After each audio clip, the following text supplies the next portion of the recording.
Hello student, class 11 maths का question paper कर रहे हैं हम। तो ये आपके एग्ज़ाम्स चल रहे होंगे, तो उसमें आपको अच्छी तरह से प्रैक्टिस कर लेना है। एंड इसके अलावा आपको डिस्क्रिप्शन में प्लेलिस्ट में जितने भी सैम्पल पेपर्स है या क्वेश्चन पेपर्स है उनको ज़रूर करना है, इंपॉर्टेंट है सारे। तो अपनी प्रैक्टिस अच्छी तरीके से करिए। अब इसका सेक्शन ए करने जा रहे हैं हम। क्वेश्चन नंबर 1 देखते हैं। तो क्वेश्चन नंबर 1 है आपका, when a clock shows the time 7:20 what is the angle between its minute hand and the hour hand. अगर एक क्लॉक में 7:20 का टाइम है तो उसके मिनट हैंड और आर एंड के बीच में कितने का एंगल बन रहा होगा। तो इस टाइप का क्वेश्चन में हमें कैसे करना होता है, ध्यान से देखेंगे। तो सबसे पहले तो देखो, एक एंगल तो हम आर एंड के थ्रू निकालते हैं और एक मिनट हैंड के थ्रू, ठीक है। तो कैसे निकालेंगे? तो सबसे पहले हमें पता है angle traced by hour hand तो पूरा चक्कर का कितने मतलब पूरा जो राउंड लगाती है सर्कल का, वो कितने टाइम में लगाती है? 12 आवर्स में लगाती है ना। तो 12 आवर्स में आर एंड 360 डिग्री का एंगल ट्रेस करती है। तो अगर हम बोले 720 तो 720 आर का मतलब ये इस मिनट को भी एंड आर में चेंज करेंगे तो ये 20/60 यानी 1/3 हो जाएगा। तो 7×3 = 22, मिक्स फ्रैक्शन बन गया ना, ये 7×3 = 22 और 122/3 आवर्स में आपको एंगल निकालना है। तो अगर 12 आवर्स में आपको 360 दिया है तो 22/3, समझ आ गया ना कैसे आया 22/3। तो उसमें अगर हम निकालें तो पहले 12 से 1 पे निकालेंगे तो 12 से डिवाइड करेंगे, और 22/3 पे निकालेंगे तो उसको मल्टीप्लाई करेंगे। तो यूनिटरी मेथड तो आता है, 12 में इतना है तो इतने में निकालने के लिए पहले 1 पे निकालो, इससे डिवाइड करो और फिर इससे मल्टीप्लाई करो। तो आर एंड ने कितना ट्रेस किया इतने आवर्स में? 220 डिग्री। ऐसे ही फिर आप मिनट हैंड का भी निकालते हैं। मिनट हैंड एक राउंड लगाने में कितना टाइम लगाती है? 60 मिनट लगाती है। तो एंगल मिनट हैंड कितना करती है 60 मिनट में? 360 डिग्री का, क्योंकि एक राउंड 360 डिग्री का होता है। तो मिनट हैंड का कितना टाइम है? 20 मिनट है ना। तो 20 मिनट में निकालना है तो 60, पहले तो 1 मिनट का निकालो, 60 से डिवाइड करो और फिर 20 को मल्टीप्लाई करो। तो मिनट हैंड का कितना एंगल आ गया? 120 डिग्री। अब आपको दोनों हैंड्स के बीच का एंगल निकालना है। तो जो आपका आर एंड का एंगल आया और जो मिनट एंड का एंगल आया है उसको माइनस कर देना, तो ये आंसर कितना आ जाएगा? 100 डिग्री। तो इस तरीके से हम कोई भी टाइम दिया हो तो हम उसमें मिनट एंड और आर एंड का एंगल निकाल सकते। तो ये प्रोसेस आपको समझ आ गया होगा। 100 डिग्री इसका आंसर है। बी ऑप्शन इसका करेक्ट है। क्वेश्चन नंबर 1 का आंसर बी है, ठीक है। नेक्स्ट क्वेश्चन देखते हैं। Quartile deviation is nearly equal to. तो क्वार्टाइल डेविएशन सबको पता होगा, स्टैंडर्ड मतलब स्टैट्स में होता है। क्वार्टाइल डेविएशन वैसे फॉर्मूला वाइज क्या होता है? Q3 - Q1/2, ठीक है। अब इन्होंने बोला क्वार्टाइल डेविएशन अगर हम स्टैंडर्ड डेविएशन के रिस्पेक्ट में देखें तो वो कितना टाइम्स होता है। तो ये आप याद रखना, स्टैंडर्ड डेविएशन का 2/3 होता है। जो क्वार्टाइल डेविएशन होता है वो स्टैंडर्ड डेविएशन का अप्रॉक्सीमेटली 2/3 होता है। तो इसका आंसर होगा बी ऑप्शन, ठीक है। नेक्स्ट क्वेश्चन देख लेते हैं। A fair coin is tossed a fixed number of time. If the probability of getting 4 head equal to probability of getting 7 head, but then the probability of getting 2 head. तो आपको बोला एक coin है जिसको हमने कुछ टाइम मतलब जैसे किसी में तो बोल देते थे कि 2 बार टॉस किया, 3 बार टॉस किया, बट यहाँ बोला इन्होंने फिक्स नंबर ऑफ टाइम हमने इसे टॉस किया है। नंबर ऑफ टाइम हमें पता नहीं है, बट हमने फिक्स नंबर ऑफ टाइम इसे टॉस किया है। अगर 4 हेड आने की प्रॉबिलिटी किसके इक्वल है? 7 हेड आने की प्रॉबिलिटी के इक्वल है। तो आपको 2 हेड आने की प्रॉबिलिटी निकालनी है। तो देखो यहाँ पे आपको, अगर आपको नंबर नहीं पता कितनी बार टॉस किया है तो आपको नंबर को क्या मान लेना है? एन। और अगर वो 4 हेड दे रहा है, 4 हेड का मतलब देखो हेड आने की प्रॉबिलिटी क्या होती है तो सबको पता है ना, या तो कॉइन उछालते हेड ही आता है या टेल ही आता है। हेड आने के भी हाफ चांसेस होते हैं और टेल आने के भी हाफ चांसेस होते हैं। तो यानी कि जब मैं बोल रही हूँ NC4 यानी कि 4 हेड, तो 4 हेड आने की मतलब अगर हेड के 4 है तो यानी इसकी प्रॉबिलिटी हाफ की पावर 4, और ना हेड आने की प्रॉबिलिटी हाफ, वो कैसे आएगी? इसमें से n में से 4 को माइनस करके। ऐसे तो हम प्रॉबिलिटी डिस्ट्रीब्यूशन करेंगे ना कॉम्बिनेशन की हेल्प से। सेम ऐसे यहाँ भी होगा। NC7 अगर 7 हेड आने की है तो यहाँ पे हेड कितना है? 7, और हेड ना आए यानी वो भी हाफ ही होता है, तो उसमें n-7 आ जाएगा, है ना। अब ये तो पूरा हाफ हाफ, ये तो पूरा बराबर हो ही जाएगा। तो हमें ये चीज़ एक्चुअल में इसके बराबर दी हुई है ना। तो ये आईएनटी आपको सबको पता होगा, जब NC4 NC7 के इक्वल होता है। तो मैंने ये आपको बहुत बार करा रखा है, प्लेलिस्ट वाली वीडियोस में देख लेना, इंपॉर्टेंट है ये आईएनटी। NC4 अगर NC7 है तो जब भी यहाँ n और यहाँ n हो और यहाँ नंबर्स डिफरेंट हो, तो या तो ये जो R है ये जो नीचे वाला नंबर है या तो ये इसके इक्वल होता है, बट हमें पता है 4 तो 7 के इक्वल नहीं होगा। तो या दूसरी कंडीशन लगाते हैं कि ये जो नीचे वाला है आर जिसे हम कहते हैं, ये आर का, दोनों आर का टोटल किसके बराबर आना चाहिए, एन के बराबर आना चाहिए। तो ऐसे क्वेश्चन मैंने बहुत कराए हुए प्लेलिस्ट में, उनमें देख लेना कॉम्बिनेशन के। तो NC4 NC7 जब भी आपको ऐसा दिया हो, NCX NCY, ठीक है। तो यहाँ पे दो कंडीशन लग सकती है, या तो XY के इक्वल होगा, यानी कि जब n ऊपर दोनों में सेम हो और यहाँ ये डिफरेंट हो, तो पहली कंडीशन या तो ये इसके बराबर होना चाहिए, और दूसरी कंडीशन अगर ये बराबर नहीं है तो दूसरी कंडीशन इनका सम किसके बराबर होना चाहिए, इस n के बराबर होना चाहिए। तो क्योंकि 4 तो 7, ये देखो ये तो हाफ वाले तो कट गए सारे, है ना, क्योंकि इक्वल है तो ये हाफ, जितने भी हाफ आए होंगे ये बराबर आए होंगे, क्योंकि यहाँ बीच में हमें इक्वल बोल दिया क्वेश्चन में। ये बोल रखा है ना कि प्रोबेबिलिटी 4 हेड की इक्वल है प्रोबेबिलिटी 7 हेड की, तो यानी ये इक्वल है तो ये पूरे हाफ इसके इक्वल रहे होंगे। तो यानी हमारे पास कंडीशन क्या है, NC4 NC7, और NC4 NC7 में हम ये प्रॉपर्टी लगा सकते हैं। तो क्योंकि 4 तो 7 के बराबर नहीं है, तो हम क्या दूसरी प्रॉपर्टी लगाएंगे कि ये जो नीचे वाला है 4 और 7 इनका सम n के बराबर होना चाहिए। तो इससे n आ गया 11। अब आपको नंबर ऑफ टॉस पता चल गया 11 है। अब आपको कितना निकालना है, 2 हेड का। तो 2 हेड के लिए n तो अब 11 रखेंगे ना, 11C और 2, यहाँ जब 4 था तो 4 रखा था, 7 था तो 7 रखा था, अब 11C 2 रखेंगे। अब यहाँ पे हेड आने की प्रोबेबिलिटी तो 2 हो जाएगी, हाफ की पावर 2, और ना आने की हाफ 11 - 2, है ना। उसके बाद इस कॉम्बिनेशन को आपको सॉल्व करना आना चाहिए। कॉम्बिनेशन का सॉल्व करने का फॉर्मूला आपको सबको पता होगा, ये 11 का फैक्टोरियल ऊपर आएगा, फिर 2 का फैक्टोरियल आएगा, और फिर 11 - 2 का भी फैक्टोरियल आएगा। तो ये कॉम्बिनेशन का फॉर्मूला होता है, पहले ऊपर वाले का फैक्टोरियल, फिर नीचे वाले का फैक्टोरियल, फिर इनमें से जो माइनस करेंगे उनका फैक्टोरियल। और यहाँ पे देखो हाफ की पावर 9 है, 11 - 2 9, और हाफ की पावर 2, तो हाफ की पावर यहाँ 9 और यहाँ 2, तो हाफ की पावर कितनी हो जाएगी, 11 हो जाएगी, है ना। तो यानी कि हमारे पास आ गया 11C2, तो आया ही था क्योंकि n हमने 11 निकाली, और दो हेड आने का, तो 11C2, और हाफ की पावर हमने सॉल्व की तो 11 आ गई। अब 11C2 यार इनकी NCR का फॉर्मूला तो सबको आता होगा, ये मैंने अभी थोड़ी देर पहले जो वीडियो इससे पहले जो बनाई है, पेज पे जाके देख लेना चैनल के, उसमें मैंने ये डिटेल में फॉर्मूला भी समझाया है कि फैक्टोरियल n पहले आएगा, फिर फैक्टोरियल r आएगा, फिर n - r आएगा, यानी पहले इसका फैक्टोरियल, फिर इसका, फिर इसके माइनस का भी फैक्टोरियल। और कोई भी फैक्टोरियल n कैसे निकालते हैं ये आपको सिखाया गया है कि अगर फैक्टोरियल 5 है तो इसका मतलब होता है कि 5 को कहाँ तक लेके जाना है, 4 3 2 1 तक लेके जाना होता है। 5 4 3 2 1, और सारे मल्टीप्लाई में होते हैं। अगर मान लो 5 है, अगर मैं इसको 1 तक ना ले जाना चाहती, तो मैं अगर 4 पे रोकना चाहती तो इसे मैं 5 फैक्टोरियल 4 करके छोड़ दूँगी, या 5 4 फैक्टोरियल 3 पे भी छोड़ सकती हूँ। तो ऐसे करके हम किसी भी फैक्टोरियल को खोलते हैं, ठीक है। तो अगर यहाँ पे हमारे पास फैक्टोरियल 11 है और नीचे फैक्टोरियल 2 है, और फिर इसका माइनस के 9 आ रहा है, तो 11 को हम कैसे खोल सकते हैं, 11 को वैसे तो हम 11 10 9 8 7 1 तक ले जा सकते हैं, बट हमें दिख रहा है फैक्टोरियल 9 नीचे है, तो हम 11 को फैक्टोरियल 9 पे स्टॉप कर देंगे, 11 10 और फिर फैक्टोरियल 9, और फैक्टोरियल 9 से नीचे कट जाएगा, और ये फैक्टोरियल 2 का मतलब तो 2 और 1 तक जाओगे ना, 2 × 1 तो 2 आ जाएगा, 2 5 जा, तो ये 11 5 जा 55 आ जाएगा, और ये 1/2 की पावर 11, मतलब 1 पे तो कितनी भी पावर हो 1 होता है, 2 की पावर 11, 2 की पावर 11 का मतलब 2 को 11 टाइम्स, यानी 2 × 2 × 2 × 11 टाइम्स आपको खोलना है, तो ये आ जाएगा। तो ये आंसर होगा इसका 55/2048।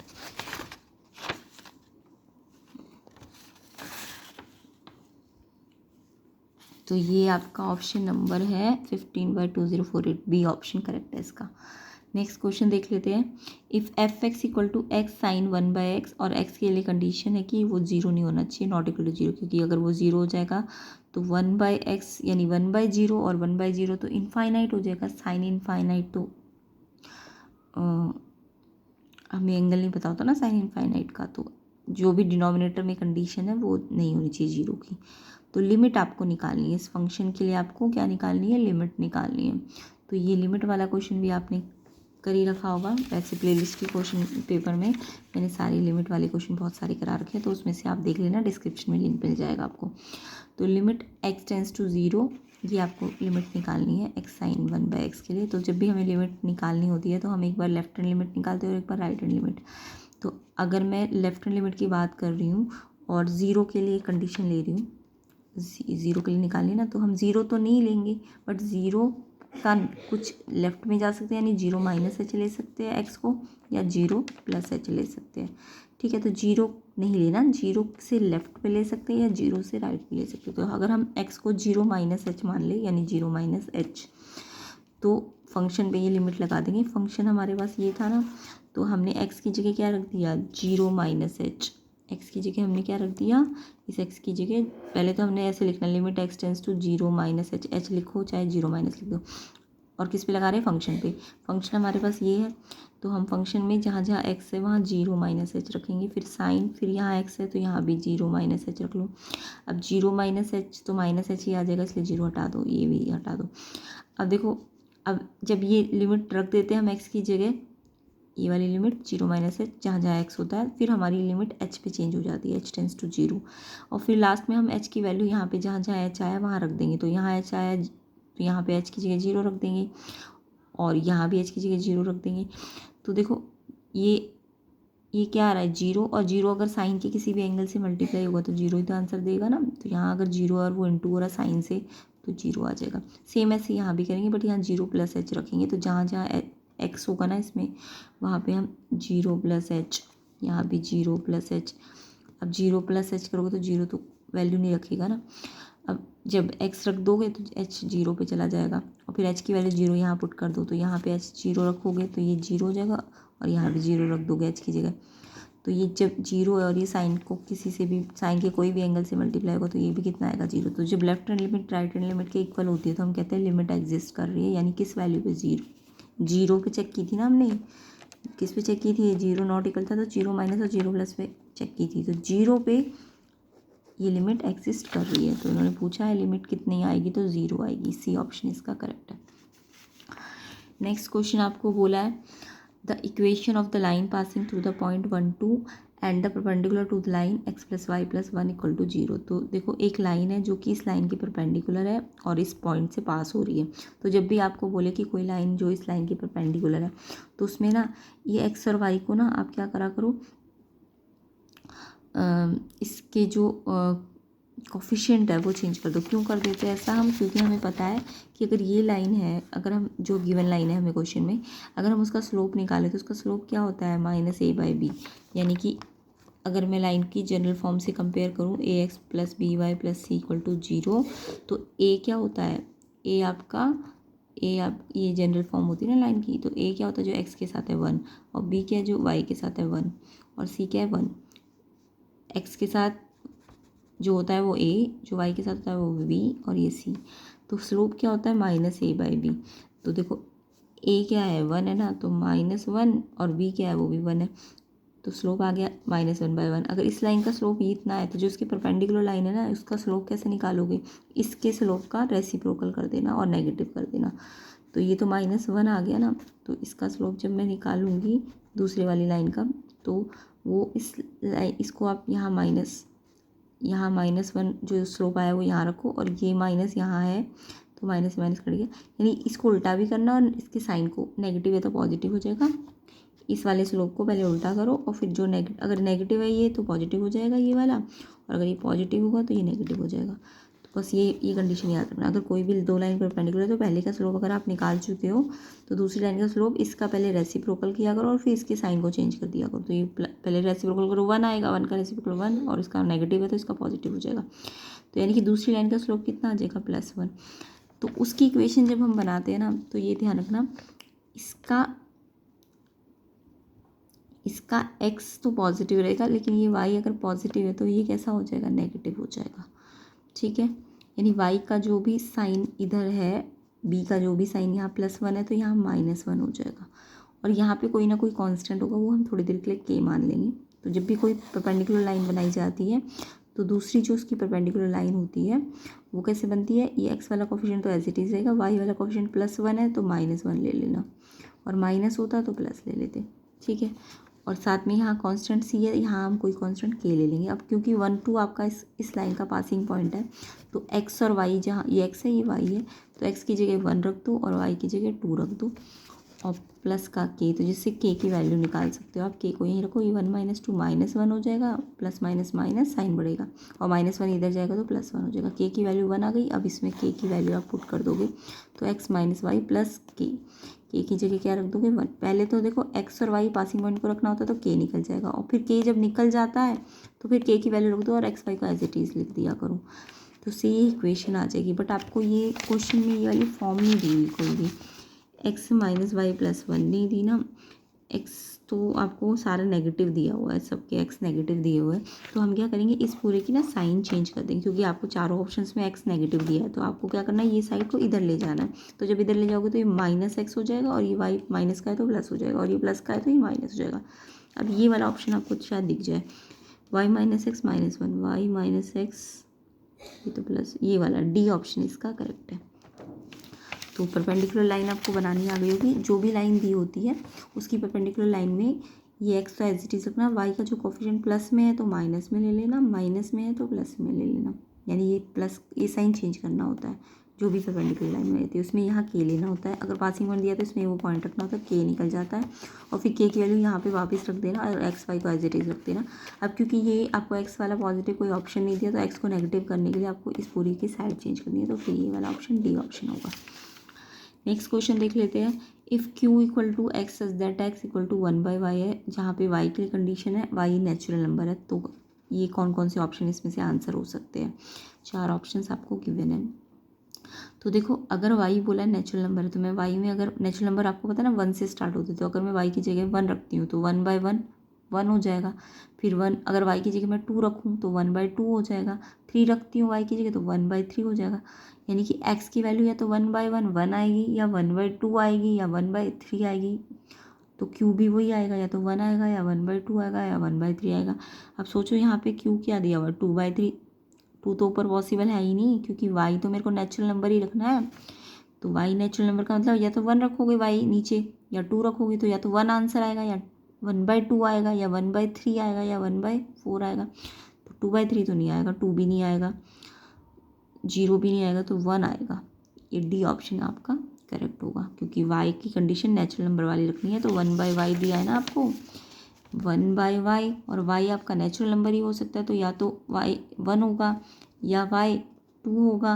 1 तो ऊपर एज इट इज़ रहेगा ना, यानी ये ऑप्शन बन सकते हैं 1/1, यानी 1 आएगा, या 1/2 आएगा, या 1/3, यानी y 1 2 3 होगा, इसके अलावा और कुछ नहीं होगा। ऊपर 1 फिक्स हो जाएगा, यानी कि, तो यानी या इनमें से कोई एक ऑप्शन होता तो वो हमारा क्यू हो जाता, बट ये तो ऑप्शन में है नहीं, तो ये 1 ही है ऑप्शन में, तो इसलिए इसका आंसर Q1 होगा, डी ऑप्शन। क्वेश्चन नंबर 7, कौन सी स्टेटमेंट है जो करेक्ट है। देखो, एक कॉम्प्लेक्स नंबर दूसरे कॉम्प्लेक्स नंबर से, एक तो बोला ये वाला कॉम्प्लेक्स नंबर ग्रेटर है इस कॉम्प्लेक्स नंबर से, या ये वाला कॉम्प्लेक्स नंबर इस कॉम्प्लेक्स नंबर से ग्रेटर। कॉम्प्लेक्स नंबर समझ गए ना, एक रियल पार्ट है और इमेजिनरी पार्ट है। तो जब ऐसा हो कि दो कॉम्प्लेक्स नंबर को बड़ा छोटा दिखा रखा हो, तो आपको पता है कि कोई भी कॉम्प्लेक्स नंबर को हम क्या नहीं शो कर सकते, उसको कंपेयर नहीं कर सकते। एक कॉम्प्लेक्स नंबर को दूसरे कॉम्प्लेक्स नंबर से हम कंपेयर नहीं कर सकते, ना तो हम उसको ग्रेटर देन कर सकते हैं ना स्मॉलर देन। तो हमें इसकी रीज़न क्या है कि कोई भी कॉम्प्लेक्स नंबर, ये वाला कॉम्प्लेक्स नंबर इस कॉम्प्लेक्स नंबर से कंपेयर नहीं हो सकता है। ठीक है, तो यानी कि इसका आंसर डी होगा, नन ऑफ दिस, क्योंकि यहाँ पे कंपेयर हो रहे हैं ना सारे में, इसमें नहीं हो, इसमें नन है, कंपेयर नहीं कर सकता आप कॉम्प्लेक्स नंबर को। क्वेश्चन नंबर 8, ए आपके लिए दिया हुआ है, एक सेट है एक्स वाई, ऑर्डर पेयर है एक्स वाई का, जिसमें कंडीशन दी है x² + y² 5 होना चाहिए, और बी एक सेट है जिसमें एक्स वाई के लिए कंडीशन दी है कि 2x = 5y होना चाहिए, और आपको ए इंटरसेक्शन बी में पूछा है कितने पॉइंट आएंगे। तो आपको पहले ए और बी सेट के ना पॉइंट्स निकालने हैं। दो कंडीशन दी है, बी के लिए भी कंडीशन दी है और ए के लिए भी। तो अगर आप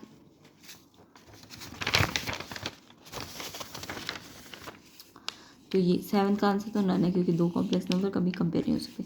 अब देखो, ए आपके लिए ऑर्डर पेयर बनाने पड़ते। ए के लिए कंडीशन क्या दी है, x² + y² 5, और बी के लिए कंडीशन दी है 2x = 5y। आप बी की कंडीशन से ना x को निकाल लो, x निकालने के लिए ये 2 को वहाँ डिवाइड में कर देना, तो x यहाँ से 5/2y आएगा, और a की कंडीशन में ना x की जगह 5/2y रख देना, और इस पर क्या लगा स्क्वायर, और y का स्क्वायर एज इट इज़, 5 भी एज इट इज़, यानी यहाँ से x को सब्स्टिट्यूट करो और उस पर रख दो, तो एक्स की जगह हमने ये रख दिया 5/2y जो यहाँ से निकाला था, और बाकी सब कुछ तो वैसे ही स्क्वायर है तो स्क्वायर वाई स्क्वायर 5। अब आप इसको पूरी इक्वेशन किसकी फॉर्म में आ गई, वाई की फॉर्म में आ गई ना। तो वाई के लिए कैसे सॉल्व करोगे, पहले स्क्वायर खोलो, 5 का स्क्वायर 25 और वाई का स्क्वायर, यही स्क्वायर इस पर भी है, इस पर भी और इस पर भी है, तो 5 का स्क्वायर 25, वाई का स्क्वायर और 2 का स्क्वायर 4, साथ में ये वाई स्क्वायर है और इक्वल टू 5 है। अब ये फ्रैक्शन में, तो इसको भी फ्रैक्शन में बनाने के लिए क्या लोगे, एलसीएम लोगे ना। ये एलसीएम में 4 बन जाए 4 आ जाएगा यहाँ पे। अब ये 4 तो यहाँ मल्टीप्लाई हो जाएगा 4y स्क्वायर, और ये 1 यहाँ मल्टीप्लाई हो जाएगा 25y स्क्वायर, और ये जो नीचे 4 आया है वो यहाँ से हट के क्रॉस मल्टीप्लाई में यहाँ चला जाएगा, तो 5 4 जा कितना आ जाएगा 20, और ये भी वाई स्क्वायर और ये भी वाई स्क्वायर प्लस हो जाएंगे, plus plus plus 29y square. अब वाई स्क्वायर आपको निकालना है तो मल्टीप्लाई है तो यहाँ के डिवाइड हो जाएगा, जब स्क्वायर हटता है तो यहाँ रूट लगता है, और अगर ये सॉल्व नहीं हो रहा रूट के अंदर तो आपको पता है रूट का आंसर प्लस में भी आता है और माइनस में भी आता है। स्क्वायर हटेगा तो ये रूट लगेगा और रूट का आंसर प्लस में भी आएगा माइनस में भी आएगा, यानी वाई मेरे एक तो प्लस √20/29 और एक माइनस √20/29 है। अब वाई की वैल्यू जो आई है हमारे पास 2, वो हम इस एक्स वाली कंडीशन में रख देंगे। एक बार वाई को प्लस का √20/29 लिखेंगे और एक बार माइनस का, और 5/2 तो एक्स्ट्रा था ही यहाँ पे मल्टीप्लाई में, वाई ये आया ना, इसको इसके साथ मल्टीप्लाई, ये एक्स आ जाएगा। अब देखो वाई भी हमारे पास 2 है, प्लस माइनस, एक प्लस का और एक माइनस का, ऐसे एक्स भी हमारे पास 2 है, एक प्लस का ये 5/2 √20/29 और एक माइनस का 5/2 √20/29, यानी कि हमारे पास ऑर्डर पेयर कितने बन सकते हैं, देखो एक तो इसका प्लस वाला इसके प्लस वाले के साथ बन सकता है, और फिर इसका प्लस वाला इसके माइनस वाले के साथ भी बन सकता है, फिर इसका माइनस वाला इसके प्लस वाले के साथ बन सकता है, और इसका माइनस वाला इसके माइनस वाले के साथ भी बन सकता है, यानी कि मेरा या तो x भी प्लस हो और y भी प्लस हो, ये भी बन सकता है, या x प्लस हो और y कैसा हो, माइनस हो, या फिर x माइनस हो और y प्लस हो, या फिर मेरा -x और -y, यानी कितने पॉइंट्स बन सकते हैं, ऐसे कितने ऑर्डर पेयर बन सकते हैं, ऐसे पॉसिबल ऑर्डर पेयर 4 बन सकते हैं। बट आपको पता है कि अगर मैं इस कंडीशन को देखूं, ये स्क्वायर वाली कंडीशन में, तो मैं कोई भी 4 ऑर्डर पेयर ले सकती हूँ, क्योंकि एक्स का स्क्वायर करोगे तो एक्स अगर नेगेटिव भी होगा तो पॉजिटिव ही हो जाएगा, वाई का नेगेटिव भी लोगे तो वो पॉजिटिव हो जाएगा, तो ये इसके अकॉर्डिंग तो आप चारों पॉइंट्स ले सकते हो, चारों ऑर्डर पेयर ले सकते हो। बट इस कंडीशन को अगर आप देखो तो अगर मैं एक्स बाई चांस ये वाला ऑर्डर पेयर ले लूँ, अगर एक एक्स पॉजिटिव है और वाई नेगेटिव है, या ये वाला ऑर्डर पेयर ले लूँ या ये वाला ऑर्डर पेयर ले लूँ, एक प्लस और एक माइनस, एक्स नेगेटिव या ये वाई प्लस, यानी कि जब भी एक चीज़ पॉजिटिव और एक नेगेटिव हो रही है, तो अगर मैं यहाँ ये पॉजिटिव लूँगी और ये नेगेटिव ले लूँगी, तो ये पॉजिटिव और ये नेगेटिव क्या इक्वल होंगे, नहीं होंगे ना, स्क्वायर में तो हो जाएंगे, क्योंकि स्क्वायर में जो अगर नेगेटिव आएगा भी और ये पॉजिटिव, नेगेटिव और ये पॉजिटिव आएगा भी, तो नेगेटिव का स्क्वायर पॉजिटिव ही बन जाएगा, वहाँ तो चल जाएगा यहाँ पे, बट इस कंडीशन पे नहीं चल सकता। तो हम लिखेंगे कि अगर x नेगेटिव हो जाए और y पॉजिटिव हो जाए, या फिर x पॉजिटिव हो जाए y नेगेटिव हो जाए, तो वो b को सेटिस्फाई नहीं करेगा। वैसे ऑर्डर पेयर 4 बनेंगे, ये मैंने बना के दिखा दिए, बट x का नेगेटिव और y का पॉजिटिव, इस वाली जो सेकंड इक्वेशन थी हमारे पास बी वाली, ये बी वाली इसको सेटिस्फाई नहीं करेगा, क्योंकि ये नेगेटिव पॉजिटिव तो ये इक्वल नहीं हो पाएंगे।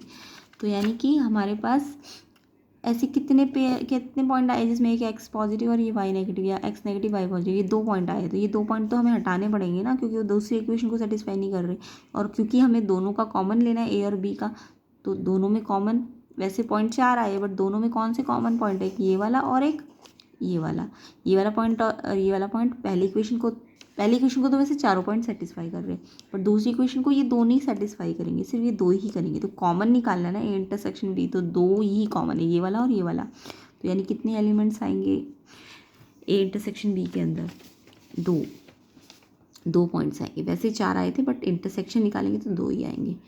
अगला क्वेश्चन देखिए, ये इनइक्वालिटी में से पहली इनइक्वालिटी ये गिवन है और दूसरी ये गिवन है, और आपको इसका इंटरसेक्शन निकालना है, तो इसको कैसे करेंगे देखिए। तो पहली इनइक्वालिटी को सॉल्व करना तो सबको आता होगा, ये मैंने क्वेश्चन पेपर्स में, जो भी इंपॉर्टेंट क्वेश्चन पेपर है प्लेलिस्ट में मैं डाल दूंगी, उनको ज़रूर करिएगा, आपकी प्रैक्टिस अच्छी तरह से हो जाएगी, ठीक है। तो ये इनइक्वालिटी को सॉल्व करने के लिए हम क्या करते हैं, पहले तो सिंपल जैसे इक्वेशंस को सॉल्व करते हो, पहले क्या करते हो आप इसको इसके अंदर मल्टीप्लाई करते हो, ये एज इट इज़, फिर एक्स को एक तरफ करते हो, नंबर्स को एक तरफ करते हो, तो ये 2x यहीं रहेगा, ये प्लस का यहाँ माइनस हो जाएगा, ये माइनस का 2 है यहाँ प्लस हो जाएगा, ये यहाँ पे अपनी जगह पे, तो इसका साइन चेंज नहीं होगा, plus minus minus 2x minus 3x 1x, और साइन बढ़ेगा माइनस का, प्लस माइनस माइनस 2 - 1 1, और प्लस का साइन बढ़ेगा। अब देखो जब x पे नेगेटिव आ जाता है ना, तो x का नेगेटिव अगर हमें हटाना है तो हम ऐसे डायरेक्ट नहीं हटा सकते, डायरेक्ट यहाँ नहीं भेज सकते। अगर मैं x का नेगेटिव हटाना चाहती हूँ तो मुझे नेगेटिव से यहाँ मल्टीप्लाई और यहाँ भी मल्टीप्लाई करना पड़ेगा। तो यहाँ नेगेटिव से मल्टीप्लाई करूँगी तो ये पॉजिटिव और ये नेगेटिव हो जाएगा। बट जब आपने नेगेटिव से मल्टीप्लाई किया या डिवाइड किया इनइक्वालिटी में, तो इनइक्वालिटी का साइन रिवर्स हो जाएगा। ये ध्यान रखना, जब भी x में नेगेटिव हो और आप उसे हटाना चाहते हो, उसे यहाँ भेजना चाहते हो, तो आपको इनइक्वालिटी का साइन उल्टा करना पड़ेगा। ठीक है, तो x की वैल्यू, ये नेगेटिव चला तो जाएगा वहाँ पे, लेकिन ये इनइक्वालिटी चेंज हो जाएगी। यानी x से नेगेटिव हटाओगे, यहाँ भेजोगे, तो ये इनइक्वालिटी चेंज हो जाएगी। इवन ये ऐसे भी आया होता है ना, -x << अगर यहाँ भी माइनस होता और यहाँ भी माइनस, तो आप ऐसे इक्वल होता तो आप दोनों माइनस काट देते हो, बट इनइक्वालिटी में ऐसा नहीं होता। ये माइनस यहाँ चला जाएगा, ये प्लस हो जाएगा, यानी ये माइनस ये अंदर जाके ये माइनस को प्लस कर देगा। लेकिन जब यहाँ से x में से माइनस हटता है तो ये इनइक्वालिटी का साइन जरूर चेंज होता है। तो जब भी आप x वाली टर्म में से माइनस हटाओगे तो इनइक्वालिटी को चेंज जरूर करना। तो x की वैल्यू क्या आई आपकी, यहाँ पे, हाँ, x की वैल्यू ग्रेटर देन 1 आई है, इक्वल नहीं है यहाँ पे, तो x की वैल्यू ग्रेटर देन 1 है। तो 1 से ग्रेटर का मतलब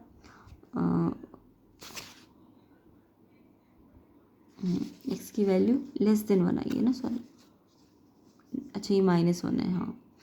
x की वैल्यू ये माइनस यहाँ चला गया, तो x की वैल्यू क्या आ रही है, ग्रेटर देन -1। और x आपको बोला है इंटीजर होना चाहिए। देखो कंडीशन दे रखी है, x क्या होना चाहिए, सेट ऑफ इंटीजर होना चाहिए। तो यानी कि x की वैल्यू -1 से बड़ी है, तो इसका मतलब ऐसे इंटीजर लो जो -1 से बड़े होते हैं। तो कौन कौन से इंटीजर है, नंबर लाइन में कौन कौन से इंटीजर है जो -1 से बड़े होते हैं, तो जो भी लेफ्ट में दिखेंगे इंटीजर, ये सारे 0 1 2 3 4 एंड तक। तो -1 इक्वल नहीं लगाना, अगर इक्वल लगा होता तो -1 को भी ले लेते, बट यहाँ सिर्फ ग्रेटर देन बोला, तो -1 को मत लेना। इसके जो भी लेफ्ट में इंटीजर, राइट में इंटीजर आ रहे, बड़े का मतलब राइट में जो आ रहे होंगे वो सारे ले लेने। तो ये तो मेरा ए आ गया, क्योंकि ये ए सेट के लिए था ना। अब बी सेट के लिए भी हम इनइक्वालिटी सॉल्व करेंगे। तो देखो बी सेट के लिए हमें इनइक्वालिटी ये वाली दी थी, इसको भी वैसे ही सॉल्व करो। कैसे, एक्स को एक तरफ, नंबर्स को एक तरफ, तो ये एक्स प्लस है तो यहाँ के माइनस, ये माइनस है तो यहाँ के प्लस, ये अपनी जगह पे है, इसका साइन चेंज नहीं होगा। अब देखो 4x - x 3x, साइन बढ़ेगा, ये प्लस का है तो प्लस का, 8 + 3 11, x निकालना है तो ये 3 यहाँ के डिवाइड हो जाएगा, यहाँ मल्टीप्लाई में तो यहाँ डिवाइड। तो सिंपल जैसे इक्वेशन सॉल्व करते हो। अब यहाँ तो x पे कोई माइनस नहीं है ना, तो ये इनइक्वालिटी ऐसी चीज़ रहेगी। अब ये 11/3 को मिक्स फ्रैक्शन में ले आना, मिक्स फ्रैक्शन तो सबको करना आता होगा, 3 2/3 आ जाएगा। अब आपको यहाँ पे भी x के लिए कंडीशन इंटीजर की दे रखी है क्वेश्चन में, तो 3 2/3 का मतलब 3 से बड़ा इंटीजर हो, ये x की वैल्यू लेस देन होनी चाहिए 3 पॉइंट समथिंग से, ये 3 पॉइंट समथिंग है ना, 3 2/3 का मतलब 3 पॉइंट समथिंग आ रहा है, यहाँ पे 3 पॉइंट समथिंग आ रहा है। तो x की वैल्यू 3 पॉइंट समथिंग से कम होनी चाहिए, कम का साइन लगा हुआ है। तो यानी कि ऐसे इंटीजर ले लो जो 3 से कम है। तो 3 से कम का मतलब नंबर लाइन में 3 से कम कौन कौन से होंगे, 3 से कम का मतलब इधर वाले सारे होंगे, है ना। और ये देखो इक्वल का साइन है तो 3 भी ले सकते हो आप इसमें, तो क्योंकि 3 पॉइंट समथिंग है ना, तो 3 भी ले सकते हो आप।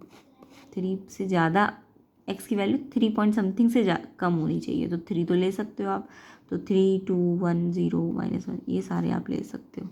अब आपको क्वेश्चन में क्या बोला है, इंटरसेक्शन निकालो a और b का। a का मैंने x का सॉल्यूशन निकाल दिया कि वो ये आएगा, और b के लिए ये आ रहा है ना। तो अब आपको क्या निकालने को कहा है, इनका इंटरसेक्शन। तो इनका इंटरसेक्शन का मतलब इनके जो दो सेट आए हैं आपके पास, ये वाले और ये वाले, इनमें क्या कौन से पॉइंट है जो कॉमन आ रहे हैं। इंटरसेक्शन मतलब कॉमन होता है, तो देखो 0 इसमें आ रहा है, इसमें भी आ रहा है, 1 2 3 4 0 1 2 3 4, बट यहाँ पे तो 3 तक आ रहा है, 4 तो नहीं आया ना। तो यानी 0 1 2 3 इसमें भी आ रहा है और 0 1 2 3 इसमें भी आ रहा है। यानी कि हम जब a इंटरसेक्शन b निकालेंगे, क्या निकालेंगे, a इंटरसेक्शन b, तो 0 1 2 3 दोनों में आ रहा होगा, है ना।